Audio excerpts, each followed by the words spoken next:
السلام علیکم.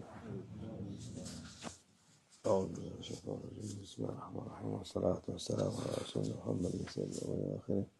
مدد يا رسول، مدد يا سادات أصحاب رسول، مدد يا مشايخنا الدستور مولانا شيخ عبد الله حسين شيخ محمد الحقان. مدد طريقتنا الصحابة والخير في الجمعية.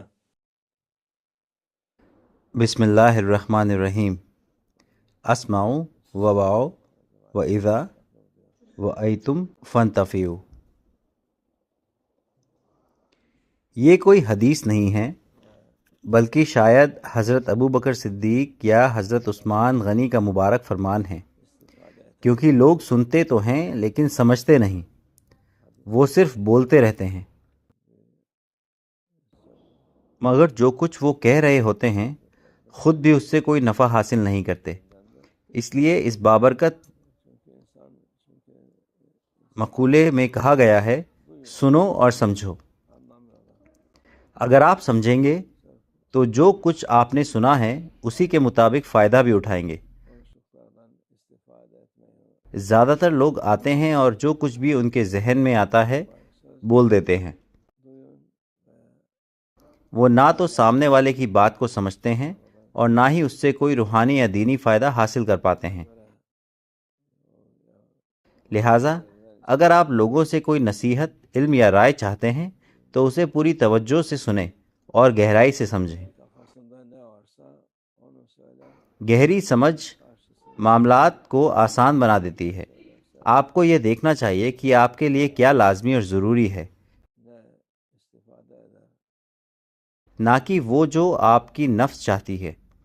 آج کل لوگ ایک ہی خانچے میں جگڑ چکے ہیں.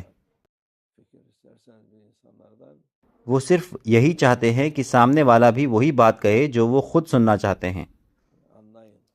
اگر سامنے والا ان کی مرضی کی بات کہہ دے تو بہت بڑھیا، حالانکہ وہ خود بھی نہیں سمجھتے کہ وہ کیا بول رہے ہیں. وہ نہیں جانتے کہ ان کی اصلی چاہت کیا ہے، وہ کیا سوال کر رہے ہیں اور انہیں کیا جواب مل رہا ہے. یہاں تک کہ اگر وہ ان کا خود کا ہی خیال کیوں نہ ہو، وہ اس کا صحیح مفہوم نہیں جانتے. اسی لیے انسان کو پوری توجہ دینی چاہیے. جو کہا جا رہا ہے اسے سمجھنا بہت ضروری ہے.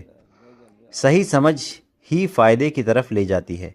بنا سمجھے سننا سراسر بیکار ہے. یہی وجہ ہے کہ اللہ عز و جل نے ان تمام سبق اور ہدایتوں کو قرآن عظیم الشان میں نازل فرمایا ہے. یہ اللہ عز و جل کا مقدس اور بابرکت کلام ہے. اسے گہرائی سے سمجھنے کے لیے یقیناً کسی کامل شیخ یا روحانی استاد کی سخت ضرورت ہے. آپ اسے اپنی ادھوری عقل کے بل بوتے پر نہیں سمجھ سکتے. آج کل کچھ بدھی جیوی اور ہوشیار سامنے آ گئے ہیں جو کہتے ہیں ہم اسے خود پڑھ کر سمجھ سکتے ہیں.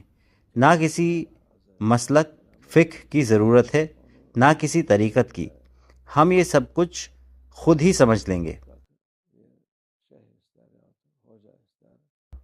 آپ اسے کبھی نہیں سمجھ سکتے. جیسا کہ ہم نے کہا، آپ نہ تو اپنے پوچھے سوال کو سمجھتے ہیں اور نہ ہی اس جواب کی حقیقت کو جو آپ کو ملتا ہے.